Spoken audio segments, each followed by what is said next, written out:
5:30. I will call the meeting to order. Let's see, up first we have the 10-year draft staffing plan. Mr. Mayor. Thank you, Mayor and Council. So this is kind of our first step towards multiple, I would say, subjects on our 10-year staffing plan, going from 5 years to 10 years, which I think is pretty significant when you think about how life can change in the span of not just 5 years but 10. So just wanted to outline a process for you. We, along with the department heads, came up with this draft, and again, really emphasizing that we want to have a conversation with the council on this. We reviewed it with all of our full-time staff, and so tonight we're presenting you with our thoughts. Looking forward to hearing what you like, what you don't like, etc. But we're presenting this in the form of like, this is what's on the menu. We'll tell you kind of what it costs as far as impact. We have cost slides in the rear of this, as you may have seen. But if there are key components of this that you were like, I like to see that moved, or I don't agree with that, we don't want to spend the time in creating a big financial analysis on a plan that you're struggling with. That doesn't mean that you won't have any kind of 11th hour changes, but if there are big crumbs that we want to get off the table or make big adjustments, we can do that hopefully in these next couple of sessions.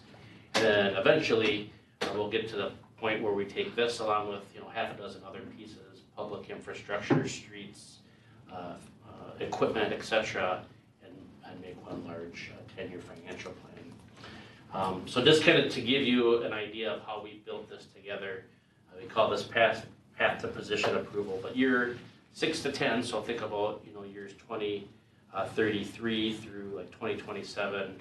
It's a largely conceptual idea. We're not going to have a lot of finely tuned justification based on data. We'll have ideas based on population, our peer city cohort, kind of what service models look like, anticipated needs.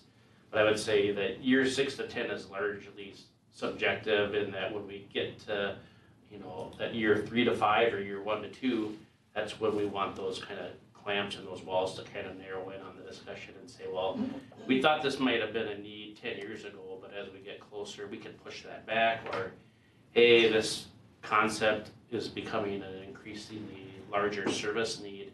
We might want to move that up. And so that's where you see that next step, year 5 to 3. We transition from concepts to some clear milestones and justification systems.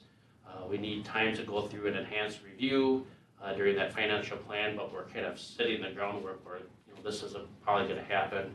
And that year 1 to 2, that's where some really heavy vetting goes on with the council. We do an organizational scan. Does this still fit in the way that we thought it was going to? And we start looking at how is this going to impact the budget process. And then that budget year is kind of year 0. As we've gone through this kind of full path to position approval. It's finally in the budget. You've approved the budget, and then as a staff, we take care of the appointment process. So starting off with the administration, so I call this like the city clerk's office. Identified an information technology position. So we largely use Marco technology for that, but as you can probably imagine just by looking at our world and just what we've talked about just even recently with our upgrades to our financial system software and building inspections, there's going to continue to be a need on the software side, but also kind of the day-to-day help desk stuff, and then just with new software implementation and integration, just having an on-site personnel. Again, this is in that 6 to 10 year range, so it's kind of conceptual, but I think you can maybe just lean on Vicki or Lynn anecdotally if you have some stories you want to share about this need and how it presents itself to you on a day-to-day basis. I think one of the things just has to do with just keeping up with the technology. Also, we think about security, think about the times you hear on the news about places that have been compromised, and just knowing, like, do we have the best security in place? We rely a lot on Marco, but then really specific to us, like for example, we rely on them for help desk items. They don't always know exactly what we do. Sometimes it takes them a little bit longer for us to explain what the issue is, where it would be really nice to have somebody who's on site.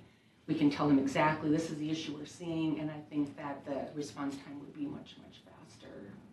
At least in my experience when we've had an on-site help desk at the organizations I've worked for in the past. And just, if you know, Brent, so Victoria is a little over this population right now. Do you know, do they have an IT person? Yeah. Do you know what population? It's Lynn's. Oh, it's your husband? Okay, good. Answers that question. Do you know at what about population they took an IT person on? It was last March. Oh, last March, okay. What are they now, 10, 5, 11? They're like Around that, yeah. 10-8. Okay. Then moving forward to community development, Erin, you can pop in here if I miss anything, but again, a lot of these pieces are largely conceptual. That idea of as we grow with planning and development, we'll have an increased need for permit support. So think of like Natalie Meyer's position as kind of roughly half of her time is spent towards that. As we continue to grow, you can imagine that our volume is going to increase, and so it's a matter as we draw closer, we're going to be able to right size that. But if we're creating concepts, that would be an opportunity. And then building inspector, so we kind of put a milestone in there at 200 plus new home permits. As you know, we have other permits that folks do, so think of decks, roofs, siding, etc., basement finishes. But based on kind of the workload that Nick and Brian are handling now and kind of our past practices, we feel like that 200 homes will probably be around the point where we need to add a third building inspector.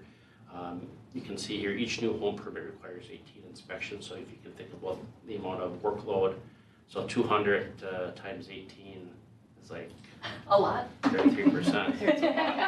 Really close. Well, So I'm thinking about that, and then finally a planner as we kind of grow. And if you think about, if we want to compare, Victoria has a community development director and 2 city planners, but it's kind of all the kind of day-to-day stuff as we grow and the projects become larger. You think about some of the programs that Erin is administrating, like the Edith Ann Award, or it's kind of like grant writing, those types of things. Or just kind of day-to-day, what's the zoning on my property, where can I put my fence? That kind of stuff is really important because it's transactional with that resident at that time, but it can also be time-consuming and thinking about as we grow of working on a large preliminary plat or economic development project or other structural pieces to the zoning ordinance. That's where you're going to want to keep your more experienced staff dedicated rather than looking at a half a dozen fence permits throughout the day. And again, 2032, that's 9 years from now. So you think about what Carver looks like, we're going to have to put more of those pieces together at that time to like right size that. Erin, any perspectives that you want to hit on that? I think that was a good overview. Finance department, kind of similar model. Again, this is forecasting out. This is largely conceptual. Just kind of as you chart out kind of how we've grown in the past 10 years and the volume of work that has increased to that point. Looking at increased workload, capital assets reporting, et cetera, everything that goes into that, utility billing support as we get more customers and customer service calls. We'll need to develop additional milestones. A lot of that, whether it's this position or other positions that we're talking about, those milestones are going to be important. If you have milestones that you'd like to have considered, that would be important for us to note. Public safety, so I've kind of bifurcated this into 2 areas. First, focused on sheriff's office coverage, looking at a model just on how the sheriff's office provides service right now. Roughly looking at about 1 deputy per 2,500 in population. I would offer that based on our strategic plan that there's some additional milestones that we can develop related to call response time, related to community interactions that you want to have. But at least this provides some type of baseline for some type of justification system. And then looking at fire department, eventually developing into a fire chief, again, conceptual. You look at some of the trends here where a lot of our neighbors throughout the county have developed a full-time fire chief, and it's frankly a a nationwide kind of trend of creating what amounts to be a full-time position that is largely served by a part-time position. And we talked about this a number of years ago. The kind of the origins of community fire departments was they started out as a club and kind of filling a community need. And over the last several decades, they have they've evolved into a professional organization that follows all the same rules and protocols that our full-time staff would be. I would say as cities in general haven't quite caught up to that for fire departments because it's costly. I mean, you think about one of your major departments operating with a part-time staff. Cities haven't gotten used to that from a budget perspective, but there's I would say the larger cities in the metropolitan area have already blown by this fire chief model and are already moving to a full-time staffing model. The city of Prior Lake, I think just this year, has moved to totally full-time firefighters. You'll see that, transitioning to full-time in Carver seems like 20, 30 years from now. But as we grow and as these needs develop, I think you might find yourself in positions or in a position where you might see like the cities that you see listed here develop into kind of a more of a regional model because there's some success with that, at least with the sheriff's office, but those things sometimes take not just years but decades to develop.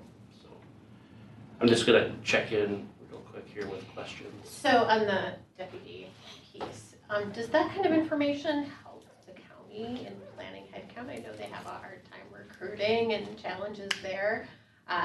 Is it helpful to provide them this kind of forecasting information? Yeah. Do we think that might help us from getting deputies assigned to us, and do other cities provide that to them? I don't know the latter. The first part is I've developed this in connection with Commander Woolley, and so he knows this, and then I've talked to Sheriff Cameron about this, and they have kind of this draft form. We're going to wait till it materializes and affirmed by the council in whatever form it takes. But the simple answer to your question is yes, it is helpful as they kind of ramp up and understand what they'll need for folks. Okay. Yeah. Okay, good. Brent, talking about the fire department, do we have like an idea of when we would start implementing more of a duty crew model? I know we tried it last summer, but I would say they do duty crews on a somewhat frequent basis, depending upon the needs in the community and the kind of the timing. So I would say we're already kind of leaning into that. Okay. Based on need. Okay, so that's not an additional budget line if we're already implementing. No, what you're really doing is it just affects the hourly pay. You're taking this group of, let's say, 5 firefighters, and they're going to be at the station cleaning or working on what have you, and then if there's a call, they'll go out. Sometimes it's like a duty crew, as in they'll just stay at home, and there's just going to be that first group of 5 that gets out there. There's a couple of different models, but it's not unless you're servicing it like 24/7 or an amplified coverage rate, it's not going to be cost prohibitive based on what we're doing today. Okay. Public Services Department, we're trying to follow a rule of thumb of adding 1 public services tech per 1,000 population. And I would say offer that there are no, there's not some professional organization that's recommending this. A lot of this is based on our experience as well and how we provide service today. And I would offer that, we will look to our peers, we'll look to neighboring cities, but as we've talked about, every city has a different story, and so whether or not they have a certain type of utility or an abundance of parkland, that'll dictate whether they have contracted sheriff, or whether they have their own police department. That largely dictates where they're at, and so I think that having that neighborly or peer information can be a guide, but ultimately I think the decision rests with the council. Where do you want to target that service? What do you think the need is? How much do you want to invest versus the tax impact? When we looked at this, we thought about like we can service our community with the 6 public services techs, but we've found based on when we've hired them, it kind of coincides with an increase of 1,000 in population, and that's why we're frankly planning for an additional public services tech in 2024. And I think you can, anecdotally from like the seasonal stuff, we've added positions and kind of changed our practices. And for me, I can see the difference in kind of how the parks and like our landscaped areas are being maintained. Not that it was being done poorly, but I just think there's that additional level of attention that's being done in those places because we have the people power to get at that, because that was identified by the council as a need when the JCP corridor was developed, is are we going to have the folks in place to maintain this investment? And then the last piece, a transition similar to the information technology of we have contracted custodial services. At some point, based on an analysis and milestones, we think that we can provide probably a more localized service by having a building maintenance position. So it's not just the custodial, but if there's an event going down in the village hall room, right now it's kind of a mix of public services techs and our custodial contract. And sometimes it's just folks from the office kind of pulling chairs together. And so like, even though the latter sounds like it's, you know, the team is going in, you know, for the lion's share of like our positions, you're not like, you're investing in our abilities to do other things rather than set up tables and chairs. And so you're not getting the best level of return on your dollar if you're having folks do some other things that just in the end don't make sense. And so it'll be our job to kind of come up with the reasons why it makes sense as we move out of that conceptual phase. Brent, so if you're talking about every 1,000 though, so we have 24, 26, and then 27. If we add that in, I mean, I realize they have a kind of a half duty there for being building maintenance and tech, but that's not a 1,000 jump for that one? Yeah, I'm treating that as a separate position. Because we look at that as a full-time facilities maintenance. They'd be housed as in the public services department. We'd want them hopefully to be able to plow snow, but at the point that we would hire that position, we think that building maintenance, so like think of like painting, filter changes, that's a custodial, that's a full-time position in of itself. They're not going to be doing mowing the lawns in parks, etc. It's like an example, like if we had a plumbing problem in one of the community shelters, like we had over the weekend, like that'd be the person that would take that on. And then kind of in addition to, before I jump into the chat, is there anything I missed related to the public services text? No, that was a good overview. And then the utility superintendent position. A little background on this. So we, prior to 2013, we had 2 separate departments, public works and public utilities. Public utilities was down here in what we affectionately call the PU building. And then public works was up on Jonathan Carver Parkway. That those 2 departments were combined or merged into one. We filled the public services director position, which at that time was Brian Skolk. But as a part of that reorganization, Paul Schultz moved into the public services superintendent, but we left the utilities position vacant. Brian had a robust background in utilities and thought that that would be a more efficient way to operate the department moving forward. We are proposing starting relatively soon. We have it 2024. I think there's a narrative to start it even sooner, to create a utility superintendent position to really kind of manage and lead our utilities operation on a day-to-day basis. We rely heavily on Bolton and Mink to handle a lot of that. Chad is involved with that, but again, the more Chad is involved with day-to-day operations, the less he's involved in the types of things that you would want him to be involved with. Again, it's not a this or that, it's not both and, but it's a matter of kind of balancing that ratio in a way that you think will be successful. We do think that this is in alignment with our strategic plan or the council strategic plan. of, you know, making sure that we have zero or as few as possible. Is it zero or one service disruption? One service disruption or less a year. Less than one. Less than one.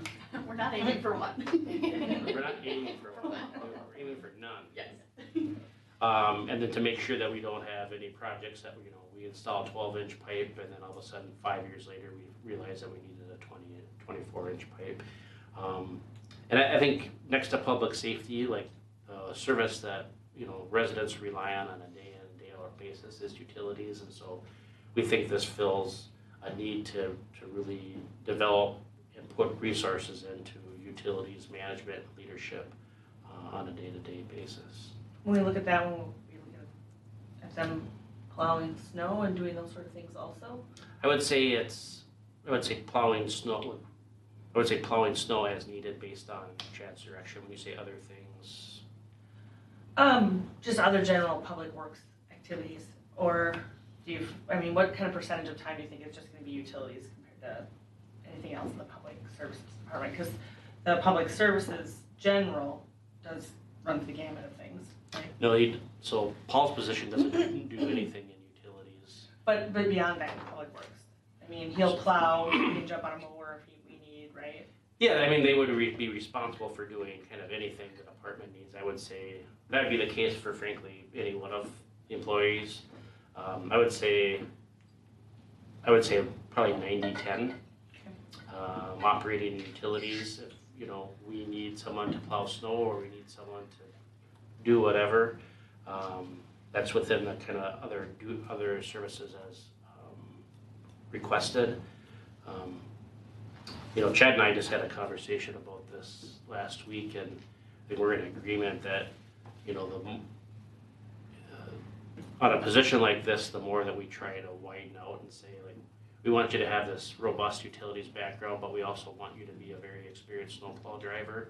We reduce our candidate pool exponentially, and so I'd rather, at least my editorial is, I'd rather start, and I think Chad is on the same page, I'd rather start with making sure they have all the skills and abilities that we need for utilities, and if they can plow snow, that's a bonus. But that's a skill that over time can be taught, and so they might not be able to drive one of the big plow trucks, but we could probably put them in one of our smaller machines or vehicles, and they could help with, you know, parking lot snow removal. Am I hitting all the right notes on that, Chad? Yes.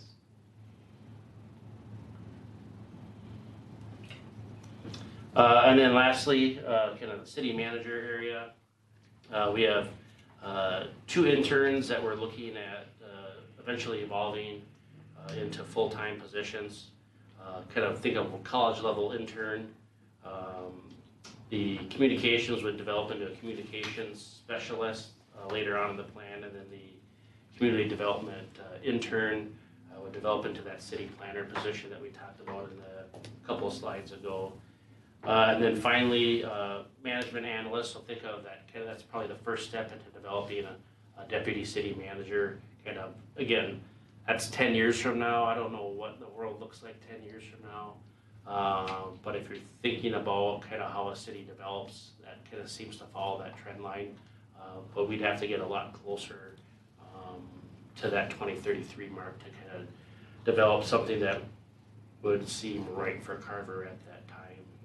And so that's kind of the balance of the plan. We're hoping, you know, we're not expecting this to be kind of right on, but we think it's a collection of ideas and needs, understanding that jump from 5 to 10 years can seem kind of scary, because, or at least for me it can, because I feel like from a city perspective, we deal with things that are happening now, and we make a lot of plans for things that are happening maybe 1 to 3 years from now, and sometimes 5 years seems like, oh, that's an eternity, but 10 years is even longer. And if you think about like the changes that could happen, you know, all of us could be out of our roles related to this, and so you're really looking out further. So I say all that thinking like, if you have, as we get further out, I would try to give it a little bit of patience. If you think like there's something like this doesn't fit, it needs to be moved, you know, we want that feedback. We want all your feedback, frankly. But we're gonna have less of a narrative for the things that are at the bottom of the list than we do at the top, if that makes any sense. So with that, I'll leave it open to the council for feedback, questions, things that you observed, questions you have, adjustments that you'd like to see before we take this through a financial analysis. Since the utility superintendent is something you're looking at doing in '23, is there anything you need from us now? I would need the council's preliminary support to do a budget amendment to the water and sanitary sewer funds. I don't need a motion, we would bring to you a budget amendment at some point in the near future. Okay, so you have my official head nod. One question on the internship program, that $25,000, is that for the intern or just the cost of the program? So the internship, I mean, if we intend to pay the intern, I think it's, what do we have, like $14 or $15 an hour? The days of, at least the kind of the circles that I'm in and the cities that I'm aware of, the days of kind of getting free interns as part of their program are over. And maybe there are other places that have that, but way back in the Stone Age, like 25 years ago, I got $10 an hour from the city of Oakdale. Me too, from the city of Oh. Yep, I got So, Okay, good. so thinking about that, a lot of times if you're gonna find someone in a program or a master's program, the internship is usually probably their only source of income if they're working during the day and then going to school at the same time. So that we're, I think, assuming like a 3-day work week or a 4-day work week. But we just talked about this today as well. We want these internships, and this is just kind of based on my experience as well, to be all encompassing. So we don't look at it as just like the planning and public admin intern just to be working with Aaron and I. We'd sit them up front and have them answer calls and go on inspections with Brian and Nick and take a snowplow ride and do projects and public services and a ride along with the sheriff's office, that they'd get that whole city experience, and then have projects that specialize in the area that we're denoting here. Have we nurtured any interns into staff? We haven't. It's been about, I feel very Minnesotan when I said about there, or Canadian. I do? But it's been about 5 years Okay. since we've had interns. I had 2 in a previous position, and they are both city administrators. So we've had some success, just not here as far as getting into a public administration job. I think for the sorry. Oh, I'm Okay. For the interns too, I'd rather see them paid than thinking, I'd rather have somebody who is invested and it doesn't get maybe picked up by somebody else because they're paying and we're not, so we're at the bottom of the barrel. It's a little ways out, but I guess for me, having some familiarity with what the rest of the city does, but I'd almost rather see those interns hone in on what we're hiring them to do.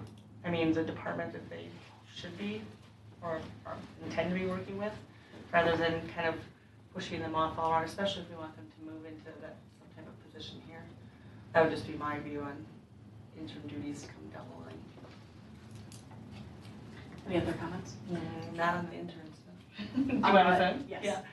The market analyst or management analyst, that seems like a strange term to me. Is this meant to be the deputy city manager position? I mean, There's like step in it, but the evolution of that position is management analyst, assistant to the city manager, deputy city manager, city manager. So there's 4 tiers. okay. And management analyst is like it's someone probably fresh out of grad school. I mean, I could have put assistant to the city manager, but I think it's real jargony as it relates to like city managers. And so I just have like management analyst is kind of someone that wants to get into that field, It's probably gonna be their first position out of school. It'd be, they traditionally work really heavy in human resources, information technology, kind of interdepartment projects, etc. So that's why it's like, when you think of that, it seems kind of weird to think about, at least for me, in that way. But like Victoria has that's where like every city has its own story. Victoria's operating right now with 2 deputy city managers, and so I'm not extremely familiar with how Victoria runs and what their needs are. The example is just showing like every city is going to do something just a little bit different. Mm-hmm. I don't have a problem with moving into that model. Just the word management analyst says something different to me when I read the word analyst. So, okay. I want to make a couple comments on the plan, and then I'll ask my final question. So, one, I love that you put in that path to the position approval.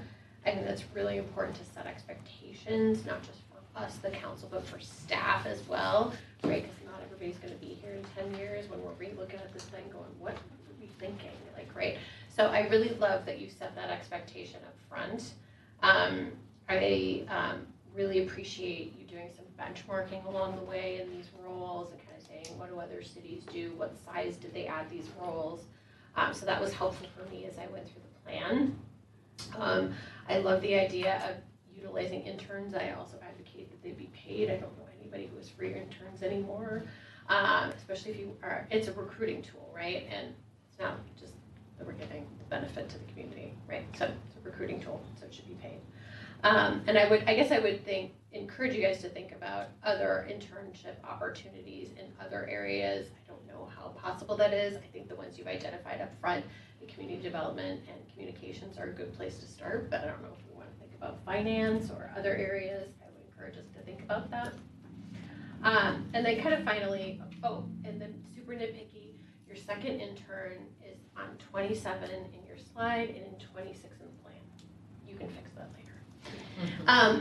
Okay, so then kind of look at this plan, and this is 2 headcount a year with about 1,000 residents, population growing every 2 years.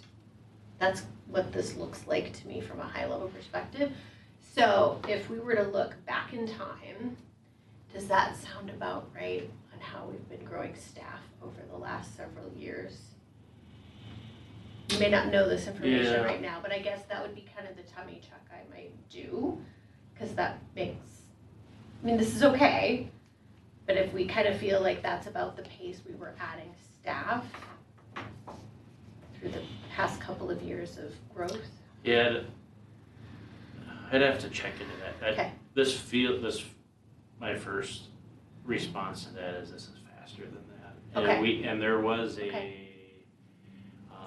and I take no editorial opinion on this, but there was a perception when I first started here that we were overbuilt as a staff, and that largely I think was related to people wanting, it was narrative around City Hall, and that we don't have a staffing study and we have this many employees, and so I say that because then as a result I think that we, at least in my view was it was going to be not representative of the council, but we were just going to stay away from that because it was kind of like folks and how they think about water. It's we're overstaffed. I don't think that bore out. I don't feel like we've ever been overstaffed. But that's the narrative. Is that familiar? Mm-hmm. Yeah. Mm-hmm. Yeah, I totally get it, but I guess just if we could kind of think about it and just see if that kind of we can do makes sense. We could add a slide on just history of adding positions. Yeah. Okay, that's it. Thank you for me. Word? Yeah, I like that idea too, have that history on positions that have been added, as far as, typically how many a year compared to population growth. I like the summary plan as well, and I guess I have 2 questions.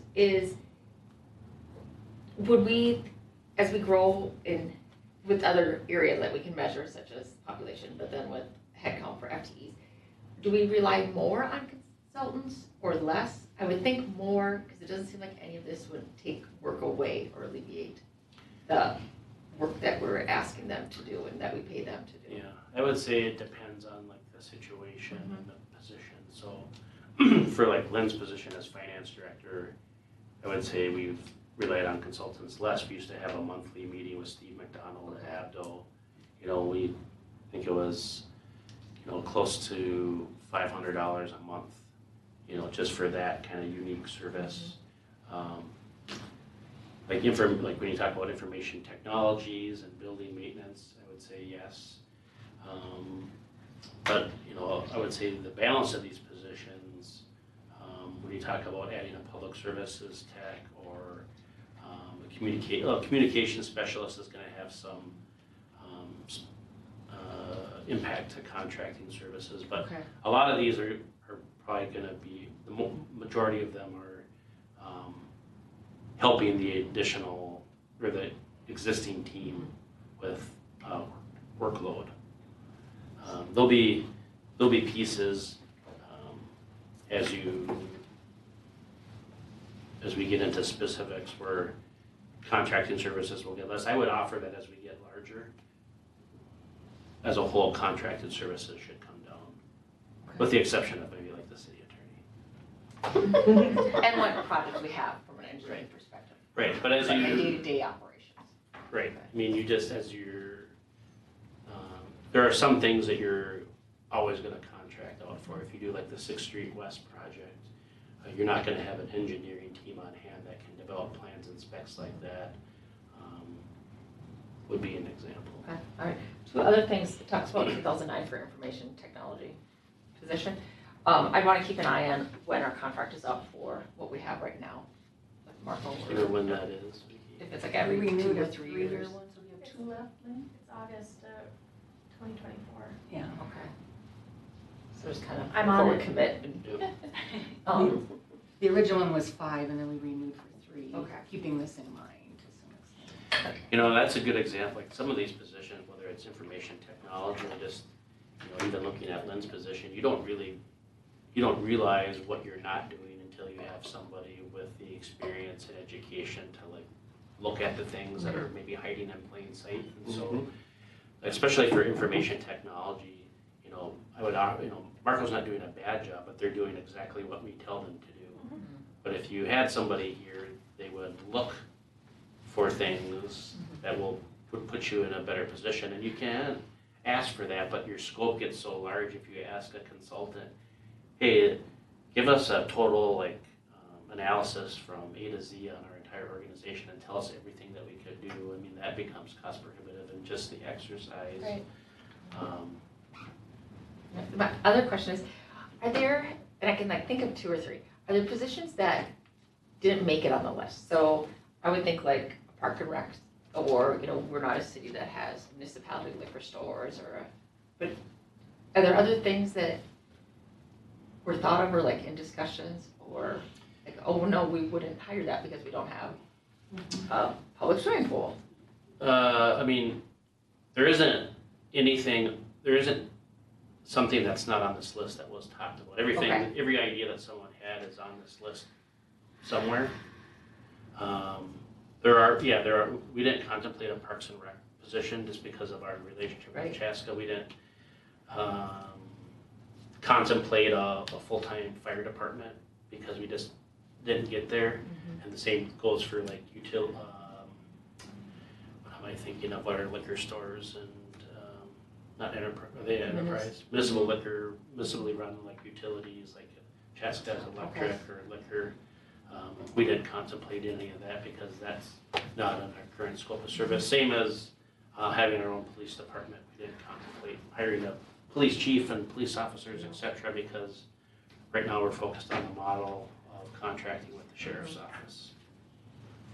But, you know, any one of those pieces, if you said, hey, you should plan for X because we want to get into that. I mean, it was close to 10 years ago, the city did contemplate starting a municipal liquor operation and decided not to do it. There's a window on, if you're over a certain size city, you can't do it anymore. I think it might be 5,000. but I'm not sure about that. I just thought of one too, because I know there's a city that has a tree expert. So it's that type of stuff. Yeah, and we have positions like Nick Jorgensen is our tree inspector, so Oh, that's okay. part of his position. We should start calling him a tree expert. And I think under Have a under new state business law, card, Courtney is start the talking about that. weed It's gotta be really boring word. inspector or the weed something. Every city's mayor is like the weed expert. Yes, you are. Unofficially. Listen, Unofficially. Brad would tell you from the number of times we talked about the roundabout, he would tell you that I take particularly interest in weeds. Never talk about that as far as you know. And then you all know how I feel about weeds. So. Are you good? Yes. Okay. Let's see. I think this is great. I'm no thumbs down on weed. I know. Okay, I just just last laughed. week. I wasn't sure if you knew that. I think that this is great. It really helps to see that slide and to see it all. I think just anecdotally what I've heard from some Carver County mayors is with all their growth, they hadn't been adding positions. So they take a look back and they're really, really short in staff in key areas. So I think having this plan, as scary as potentially it can be, I think it's good to see it all down on paper and then kind of keeping in mind like what is in the scope of what we will be here for. I think the only other feedback I had is, or I guess question, you said that the internships will kind of roll into positions, Could roll into positions. but That's how they we- won't go away. If we were to hire an intern, we would still keep the internship positions? We can, Okay. we didn't get into that level of specificity. Okay, and I'm okay with paying for the internship. I think when kids are getting what they're being paid at Casey's and at Quick Trip, I think it makes a lot of sense for us to pay. And then it treats it a little bit more like a job and they're not asking for every third week off, so. That's it for me. Thank you. Can I ask one more question? You may. Since we were talking about IT in a little more detail, of that $100,000, how much do we pay Marco a year that is work that could be done by somebody in IT internally? That's hard to quantify. I mean, I get that, but how much do we pay Marco? about 4,000 a month, Okay. roughly. That's just for managed services. So taking the $4,000 a month that we spend for Marco, does that move the priority up for IT because that is a real return on having that person here? The only thing I'll say about that is, I mean, they're offering us like, monitoring and, Storage. yeah. So I'm not sure how an IT person coming in would be able to offer the kind of services and security. They're sending us, like phishing, traps and different things like that, so. I understand that. The service that AWS provides for cloud storage would be a pretty small percentage of that, but just curious. It seems, we're more and more likely to be a victim of some kind of IT attack.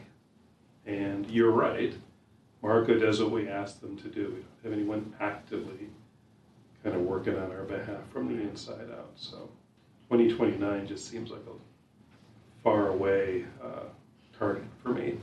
But that's all. Anything else? They have the council support in going after that utility superintendent position right away. Mm-hmm. Yes. Yes. Yes. Looks like you got 5 head nods. All right, thank you. All right, thank you. All right, outdoor sidewalk cafe ordinance review. I was looking.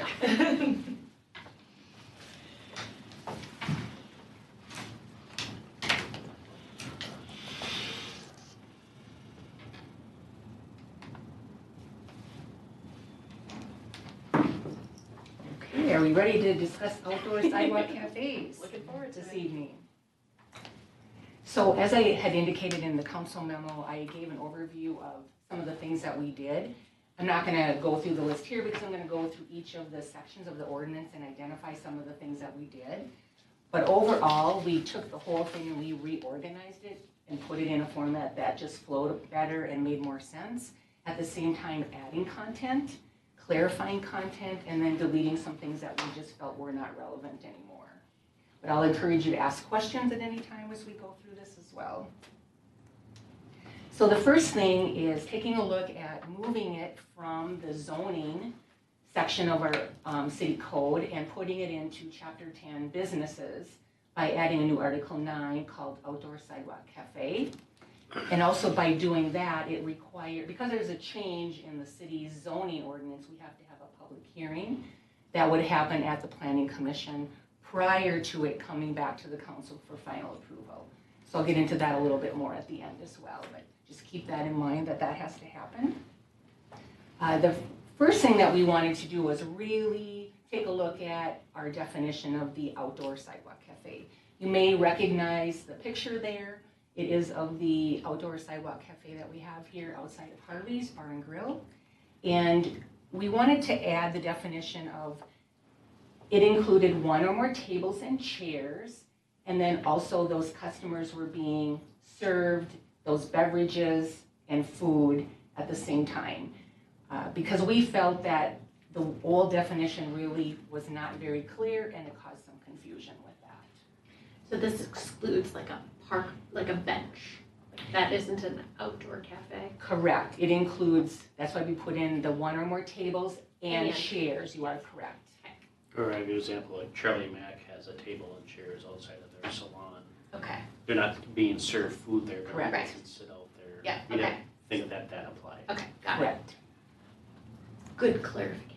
Yeah, we, like I said, just because of the confusion it had Questions? caused in the past, we're trying to clear some of that up, so. And then we wanted to just add a purpose. It makes sense to allow eligible businesses to use this outdoor space as long as they meet the requirements. They would be subject to the items that are listed in the ordinance, and we will get into those and talk through those as we go through each of those sections. They do need to have a license. There is one required.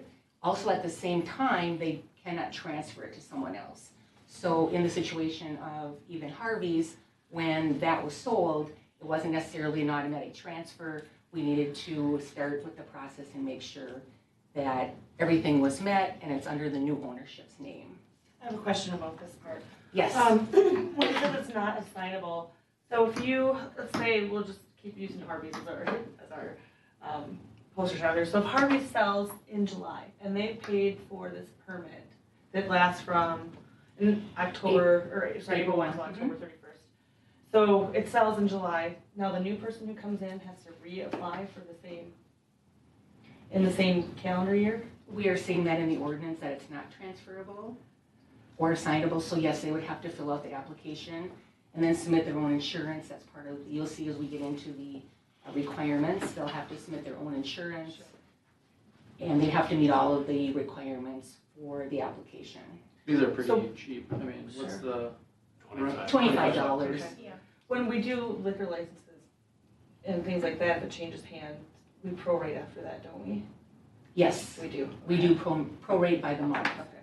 correct. But there isn't another, there's no additional fee to this besides that 25 after adding on your insurance, okay. Okay, Yes. thanks. So when it comes to the actual application itself, I highlighted the yellow things that were really some changes. The other things were in the original ordinance, things like, you know, the fee that we just talked about. The second one there, we had, again, when we had questions about this, we thought that there was some confusion here, so we really tried to define exactly what we meant by this. And we are going to ask for a scale diagram showing the exact layout of the tables and chairs, along with the proposed furniture, and then the method of segregation, if required by section 10-36611, and you will see when we get there, that has to do with if alcohol is being served. So that is the only time that we are asking for a method of segregation, and that has been a change as well. The insurance requirements there and the hold harmless agreement were always part of the application or part of the ordinance as well. The last one there, the updated SAC determination letter, That was not in the previous ordinance, but it was on the application form. So people were still required to sign that, we just added it to the actual ordinance. And the other thing that we also wanted to clarify was if additional seating came about during the time frame of the existing cafe, that they would have to revisit that. In other words, they can't just add square footage and add tables and chairs to make it larger without going through this process. So we wanted to make that very clear. Any other questions on that section? The license review, we really, in so many words we talked, there was like some references to this vaguely, but we really wanted to define when we get this application, the process that we're going to go through to actually approve this. And then under the conditions, we added what I'm going to call like a disclaimer here. The city clerk may place conditions on a license as may be needed to further the intent of this article and to protect the public sidewalk and public safety, which would cover something that maybe we didn't think of, but this would still allow us to regulate that.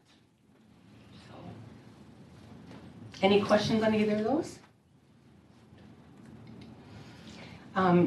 Also in the existing license, it gave reference to the fact when they could only have their furniture out in the sidewalk cafe, and we wanted to just clarify it's actually April 1 to October 31st, and then an eligible business must obtain a new license each year. Just because they had one this summer doesn't mean they can automatically get one next year. They would have to reapply again, submit the new insurance and the SAC determination, make sure nothing's changed. So if nothing has changed, why would we need them? Help me understand why we would want them to fill out an additional permit if it's no different than the year before and we're charging them money and taking staff time for something that's exactly the same. I think part of it just, we need to have their new insurance updated, they're signing a new agreement, and then I think it's an opportunity, even though you will see later on, we put in there that city staff has the right to inspect at any time. I think it's a good check to make sure, are they still doing what they say they're doing? I don't know how anybody else feels about that. Sold on that one yet, but. And so they can't keep their stuff on the sidewalk from November 1 through March 30th? Right, Snow. I know, yeah, I get it. that's what the word, yeah, so that's what we're seeing That's what here. we're saying Yes. here, is that it can only, a sidewalk cafe can only exist during that time. Correct. Okay. And just to add a little bit in here, something that we deleted, it talked about the specific type of furniture that has to be durable. We said, we don't really feel that that's relevant. So Don't that's care. one of the things that we just Okay. got rid of. So- Okay. And we tried to That's a good note too. really to say focus we on, you know, the heart cleaned up of some what. stuff that. Was that in the old one that we? Yes. Yeah, so just things like that we thought, we're reviewing this, we're reorganizing, let's focus on what we want them to do. And we didn't feel, unless the council feels differently, but we took that one out, so. Just reiterating what Joy asked about, the furniture can't be stored like pushed up against the window and covered with a tarp. It absolutely has to be taken off site. Right, it has to be removed. Perfect, okay. Again, I'm not gonna go through each of these, they were in the ordinance there, but one of the areas of confusion in the past has been this number 3. We tried to really clarify what we are talking about. We want them to be 5 feet from the curb, and we want to make sure that we have a clear passage for pedestrians along the sidewalk surface, and it has to be 5 feet wide and entirely free from any interference on parked motor vehicles, bollards, trees, tree gates, curbs, stairways, trash receptacles, street lights, parking meters, or similar items. We really want to make sure that they're not right on the curb, they're at least 5 feet off the curb, and then all the way around, we want to make sure that there's this clear passageway for pedestrians, for safety reasons as well. I Yes. was, so there's a street light post next to Harvey's. And so, It's west of it. What? The light is west of their cafe area. it's outside of it. But, okay, so then I'm misunderstanding what the intent of this one, because to me this says the passage zone, right, which is the 5 feet, has to be clear, at least 5 feet wide, entirely free of interference. That's an ADA compliance. For pedestrians. I understand this, but traffic. when we're, the street light is in the way already. No, it's It's west of their cafe area, so there's space next to the lake. We actually went out there probably a month ago with Tiffany and made sure it was in compliance. Okay.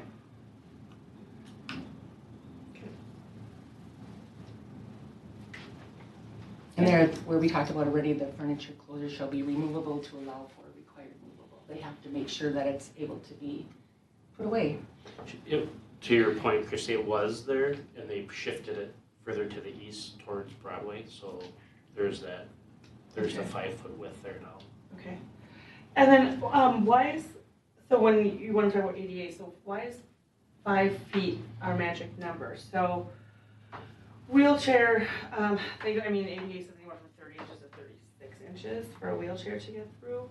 So like the sidewalk in front of my house is only 4 feet wide.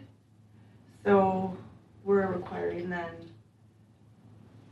a sidewalk cafe to have more passageway than we've decided is acceptable passageway, like in front of my house. So, and the reason I bring this up is because I want our businesses down here to be successful, have as much room as they can, serve as many people as they can. So I'm trying to understand why the 5. I would say like in your example, there isn't any safe harbor for someone to go other than into the street along 3rd Street, and it's in the downtown, so 5 feet gives, not in the case of probably a stroller, but in most cases 2 people can walk by each other in 5 feet, where, on a 4 foot sidewalk in front of your house, there's gonna be less interactions where 2 people are gonna meet. And even if they did, they could go into the boulevard area. In this instance, if you have 5 feet to the curb, your only kind of safe harbor spot is into the street, which we don't want people to go into. Okay. It's hard down here because this is what it is. We can't move a building, this isn't a new construction, so I just want to make things as easy as possible. And that was one thing that was in the original ordinance. We did not change that. And then I also looked at a couple of other cities and what they did, and 5 feet seems to be pretty standard for what they require, so. Hey, can you go back to that photo, Vicki? So we really worked with Harvey's, like, Okay. this is fully in compliance, so, 5 feet in my mind too seems like wide, but it's really just kind of just a little bit more than one sidewalk square. And so, because I hear what you're saying, I think we, as staff, we want that same thing. I think this is a good number where it doesn't feel like it's any more than what we would need to promote safety. Because you can kind of make it out. We also had a one-way sign that was in that 5 foot area, and Chad and his team relocated that so it would be outside of that 5 foot walk. So we made some accommodations just by moving some of our own sign infrastructure to make sure that we could help them stay in compliance. Okay, and then I noticed that they shortened it from what it was. Is that something, their seating area is shorter now, it used to go farther down the ramp? Yeah, that's because they didn't want to pay additional SAC charges to them at council. Okay. So this is paid up for them to this Yes. pay spot, okay. They had looked into and wanted to pursue that and then changed their mind. So Okay. they may do it in the future, but for now they decided to not do that. So. Okay.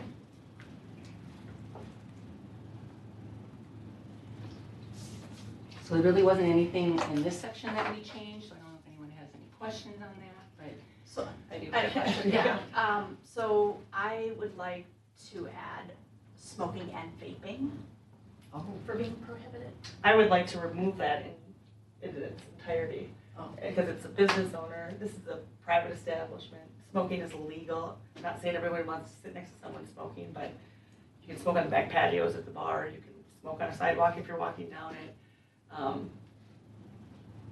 This bugged me the first time this ordinance came through to be approved, only because of the fact that it's something that's legal, and to me, it should be up to the business owner whether they want to allow that on their patio or not. Except this isn't a patio. Sidewalk cafe, it's legal to walk down the sidewalk with a cigarette if you Yeah, want I it. feel pretty strongly that since we can make the rules, because it's a city sidewalk, I'd like to keep smoking in and add vaping. I feel exactly the opposite, that it is a city sidewalk where it is currently legal to walk down with one. Anybody else feel Yeah, strongly about this? It should be the business owner's discretion. So I have concerns about our upcoming, I think we're gonna get into a discussion of it, but even usage of cannabis and the odor that that creates. People are moving outside to have a meal and a drink.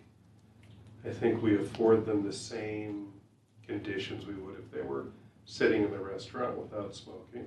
I agree that it's legal on a sidewalk, but that patio is an extension of your seating for enjoying a meal, and I think we extend it to them, so I'm gonna be in support of keeping it there.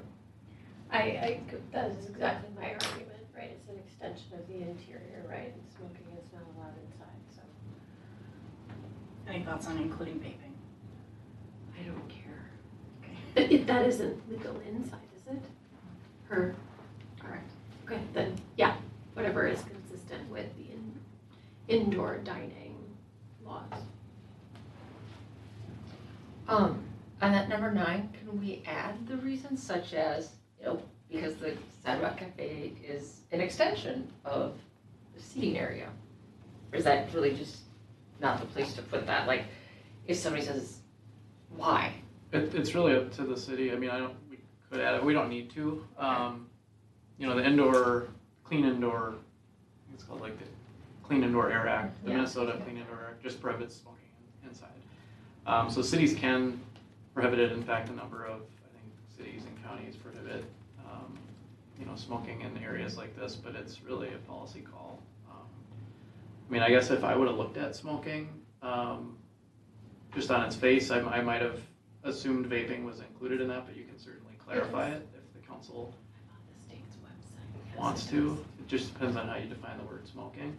But it's up to the 5 of you whether you want to add that or change it or do whatever you'd like to do with it. So I know that at City Hall, all of our no smoking signs say no smoking and vaping, so. If it's gonna stay in, then I'd rather have it have vaping on there as well.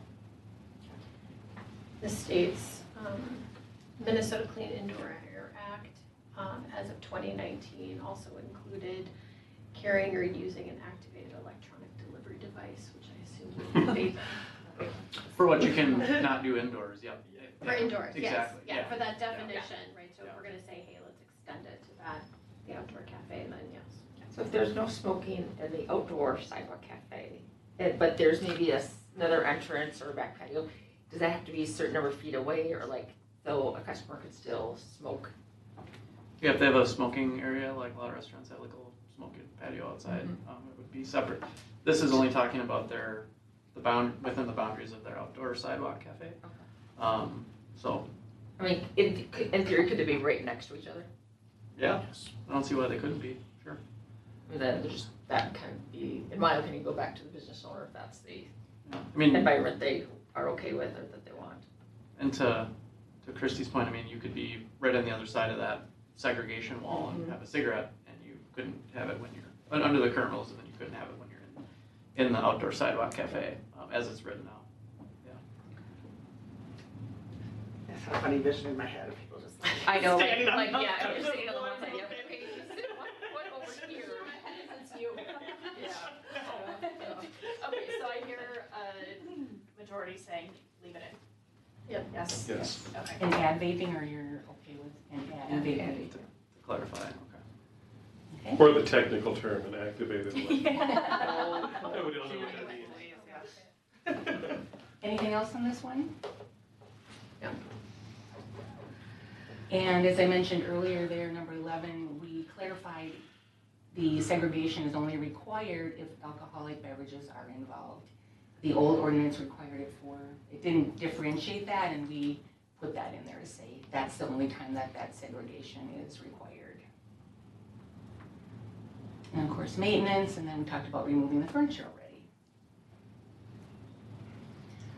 We did not have anything specific in this, in the old ordinance with regard to the fact that the city can inspect it at any time, even though maybe we did, or we got a complaint from someone that said, hey, this isn't right, or can you take a look at this? But we put that in there that we have the right to do that. And then number two, we actually gave the option that we can have something result in immediate action, where before we didn't really have that. We had a long process that we still have in there, but this gives us the option to actually take care of something immediately if we need to, depending upon what the actual inspection would identify or what the adverse situation would be. Moving on, unless anybody has any questions on that. And then the last thing, I won't go into a lot of detail here, but the old ordinance had a lot of definition on what we have to do if there is something that we want to deny, suspend, or revoke, and this just lays out that process on what that is. And for what it's worth, it's consistent with some of the recent licensing, like the food trucks that we recently used. I mean, it's all trying to kind of move into like a very consistent format for this stuff so that when staff needs to do something with the license, we don't have to go back to that specific ordinance and say, what does this one require? We're trying to kind of move things toward that same form. Okay, so then the ordinance in the final form, what I heard tonight was we have one small change with adding the vaping, and then unless there's anything else, any other questions, that would be considered the final form of the ordinance. And then, as I mentioned earlier, it would need to come back to the Planning Commission, and the next Planning Commission date, I verified with Aaron, is July 20th, and it would have to go through a public hearing there. And then after that, it would then come back to the City Council for final adoption of that ordinance. And just to clarify, sorry, I don't mean to step on your toes, Vicki, but we don't need to set it in stone tonight. I mean, if there are changes after the public hearing or when it comes back to council, after that, you can still make tweaks to it. This isn't your last chance to chime in on specific substance. Yes, because correct me if I'm wrong, Dave, but the Planning Commission is approving the fact that it's being moved from the zoning ordinance. It's not really giving input on the details on the ordinance.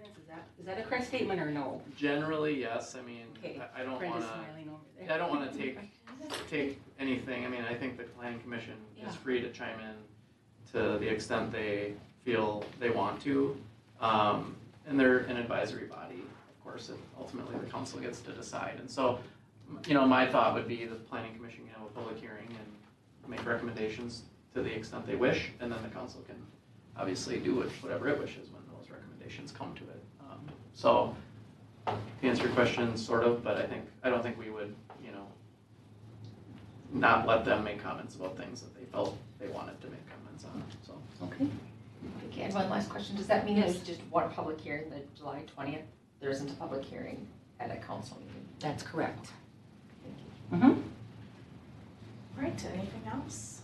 That's all I have. Thank you, everyone. All right, moving on to the zoning ordinance update. Do you want me to start? How are you feeling about How it? long is your? 11 minutes. You can do the city manager's update if you need No, I more. want to start. 11 minutes, I thought I had less. By the time. Ten and a half. Look up at my 10 and a half. We have 15 slides, I'm not sure. I added one today too. Oh, okay. Okay, so as most of you know, the Planning Commission right now is working on our zoning code update. So we have come pretty far in some of the drafting, and I just want to get a check-in, gut feeling, head nod from the City Council on some decisions that the Planning Commission is starting to make before we start drafting some of the language that will drastically impact our zoning code. So the Planning Commission has been talking a lot about reduction in lot size minimums, which I'll talk about in a couple slides, reduction in side yard setbacks, the use of planned residential developments or PRDs, opportunity for different housing types in residential districts, like duplexes is something we've been talking a lot about, and then accessory dwelling units, which I'd say we've probably talked about a couple times here, but the Planning Commission has had pretty in-depth discussions about them at this point. So we've actually been working on some of these goals for a couple of years. So the Housing Action Plan is an important piece of this. It shows that we're looking for housing for all and how zoning can support that. We talk a lot about making a more affordable project, which typically means smaller house, smaller lot size, so the person is purchasing less for lesser cost. So thinking through the work that the Planning Commission is doing, how zoning can support our goals in the Housing Action Plan, and the strategic plan, obviously. So increasing housing choice, changing the market that we have as much as we can to move away from just $500,000 single-family homes. So these are our zoning districts. We've been joking a lot about the residential unsewered district, which shouldn't exist anymore. Is that one where we can have goats? It is, Okay. yes. Like other people are told that. It's a really small district, but it does currently exist in our zoning code. I would never allow us to rezone something to that right now. So how can we make that a historic district, take it off our zoning chart, essentially, just letting people know, At least the not goat an part. option. Yes, and the And the animal horse. equivalent portion, of course. And then we have R1, R2, R3, and traditional residential, which is TR throughout our zoning code. So right now, we really actively rezone most projects to R2, so we've been thinking a lot about that at the planning commission level. So a quick overview of recent projects that we've done, so Meridian Fields, Oak Tree, Timber Creek, Meadows at Spring Creek, Hawthorne Ridge, all have wanted that R2 zoning district, so it shows that that's where our market is strongest, and that's our probably most common zoning request is to go to an R2 PRD, so we'll talk a little bit about that as well. All of this also works in conjunction with our comprehensive plan, so we have guidance for different densities, so low density through medium and high. You'll see the percentages of desired distribution in the chart, so kind of the center of the chart. You'll see that low density residential will likely continue to be our most common residential, but what can we do to support the medium and high density, adding those additional percentages into our community? Can you, Aaron, just, it's a deep dive, but I think it's worth noting the brown egg reserves, Sure. your egg Yep. preserve areas, because I think that's something that we're running up against a lot Yeah, so lately. the areas that are kind of tan brown, those are areas right now that are actively in a program called Ag Preserve with Carver County. So what that means is that people commit to keeping their property as an agriculture use and they get a pretty big tax benefit for it.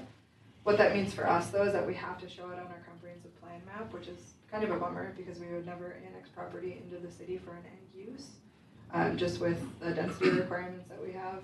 So anytime a project comes into the city that is currently that tan color, we'll need to do a comprehensive plan amendment. So it'll be an additional step that requires additional review by adjacent government units. So it's something that I've worked and advocated with the Met Council to think about in our next plan iteration, is that having this map isn't a great reflection of what we think the city will be once we reach those areas, just because we won't annex property and that's in ag preserve, and it will require an additional pretty large planning undertaking. The comp plan amendment process is not casual or short, it's about a 6-month process.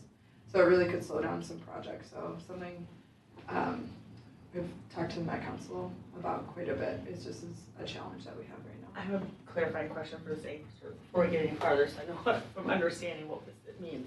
So do they go into like a contractual agreement for an extended period of time? Correct. And what amount of time is that generally? Does it vary or is it? No, it's 6 years and there's a renewal process, so many people just auto-renew after 6 years.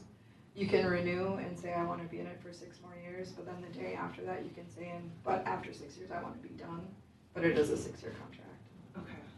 You said tan. Which tan, or is it? This one. So like the So Joe, the one that's the Joe agriculture. Wickenhauser. Okay. Lenzen. Those are currently in a contract So upon, for X number of years. Okay. let's say death, does that contract stay in place? Let's say if both parties passed away, yes. Wait, Like if they're, Money first. oh, yeah, but like, okay, I'm just thinking when you say like Joe Wiggins, So, one person, so when he's Joe- passed away, there's no one with the house now, or the land. you are able to stop the contract at that point. So the Okay, so we Wickenhauser develop it. piece could develop. We still will need to do a comp plan amendment to get it in the city, Okay. but he's not within that 6 years anymore with the county. that's just the first 6 years. Okay. And we do have underlying land use that the council and planning commission worked on. It's just it can't be shown on our official map, because this was guided with commercial, industrial. Are we allowed to have that, I guess, true future land use map in our It's comp adopted in plan? our plan right now. Okay. But do we have to adopt this map? So this is, both are in our plan right now. Okay, So okay. they're right next to each other in the full plan, Right, okay, that, but we would just need to do the process of a comp plan amendment to get to the second map underlying guidance. got it, okay. because I can't tell you how many times I've shared that true future land use map to say, this is what might be coming in your backyard. So now let's say I live there and I decide to sell my property.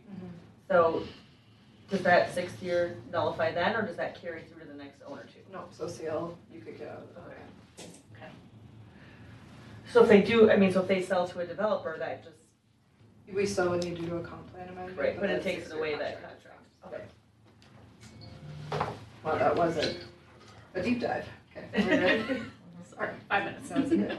So thinking about our zoning districts and where they fall with our comp plan, so R1, R2 is at low density, medium density is R2 traditional residential, R3 is our high density, so if you think about Carver Ridge, they're 18.57 units per acre is kind of our touch point for a high density project, so falls within that range, about smack in the middle. So our zoning code works with our comp plan to create development projects, so these two things work together to create the zoning.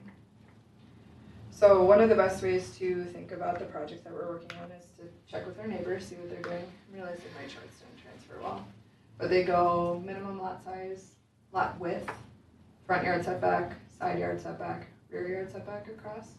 So in general, the top one is our R1 zoning districts, and the corresponding R1 districts for Chan, Chaska, Victoria, Waconia, and then our R2 district is on the bottom. So in general, I would say we fall pretty close in line, and just something to always remember is that setbacks are minimum.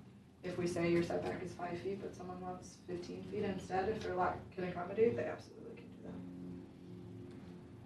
So what we know, what we've been working towards, R2 is our most common zoning district. We use PRDs or planned residential developments often. Our housing stock right now is really similar, and our market is strong. So what's a PRD, a PCD? So those are districts that you create for a single project. It allows for some flexibility, so a developer often comes in and says, I want this change. Can we do a PRD from your standard zoning code? We often say yes. It's a joint planning effort by developers in the city, writes a specific ordinance for a specific project. Typically, what we've been seeing is that they've been looking for a deviation from setback or lot size. So recently we've been doing a PRD pretty often to get low lot size and 5 yard side yard setback, 5 feet side yard setback instead of 7.5 in our R2 district. The PRD section of our code needs revision. I'll be the first one to say it. So, I've already said it, so. where our PRDs and PCDs in Carver, they're everywhere. We do them for most projects. So Fleet Farm, Quick Trip, Next Up, et cetera, et cetera. Here's an idea on our zoning map. So each one of these neighborhoods has a unique ordinance that corresponds for the zoning for the project. So development in the past 15 years is probably a PRD, creates a unique zoning district for your neighborhood. Something that I asked the Planning Commission to think about is what was the departure from the zoning code, and do you notice it when you're in those neighborhoods? Does it look different, feel different, good, bad, other? So since we use PRD so often, with that logo, what a disaster. It's like an echo of Carver. Since we use them so often, if we are creating exception to the rule, is the rule good? Good, bad, indifferent. If for every project we're having to rewrite a zoning ordinance for a specific project, is our current zoning code inherently good? I don't know the answer to that. Our zoning code in the current market, we're seeing a lot of that villa product, 5 yard side yard setback, often 5,000 square feet for minimum lot size. And then a question the Planning Commission was faced with is, when would a PRD or a PCD go too far? So what's something that you would be uncomfortable with? Is it a 2 foot side yard setback on each side, so 4 feet total? Is it 5 feet? Is it 7.5? Just trying to get a gut reaction to that. And our PRD section needs revision. Often we are able to ask for things. So if someone comes in and says, I need a PRD, I would like to get to a point where it's more of a negotiation discussion to say, we'll give you this PRD if you can give us something. We currently don't have much in our city code that says what we could be asking for. So things that could include are like increased buffering. So to say that you need more trees along county roads, or like noise fences along Highway 212. So I would like to create some additional language in the PRD section that would allow us to have some leverage to say, to get a PRD, you need to be able to meet these requirements in certain spaces. And then accessory dwelling units is something the Planning Commission just discussed. So if you have an attached unit or a unit in your home, they are permitted. Currently detached units are not allowed. I get quite a few calls for them, just people looking to have a second unit on their property, which increases housing affordability and creates a wider range of housing. They're often used for families, otherwise used for like Airbnb purposes. I'll say downtown, most people are looking to Airbnb a property, so allows you to make some income to work against your mortgage or housing costs. So something else that I'm just looking for a general gut check. I know where the planning commission sits, but it's important to also see if you're in the same camp as them, just so the planning commission doesn't do all of this work and then it gets to this level and you all say like, heck no. So just wanting to get some general feedback. Lot standards, zone regulations, so really driving down some of our lot standards. So instead of 7,500 square foot R2, what would it look like if our lot minimum was 3,000 square feet, since we're going to those so often in PRDs? And then they use the straight zoning versus PRDs. Again, if we're constantly making exceptions to the rules, are our rules okay? Do they need to change? And then accessory dwelling units. So I think that's a good place to pause. How does everyone else feel? Sounds good. You okay if we pick this up during the meeting? Yeah. All right. And we will do the council requests during the meeting too. All right, can I get a motion to adjourn? I'll make a motion to adjourn. Motion by Lori, I'll second. Second by Julie. All those in favor say aye. Aye. Opposed?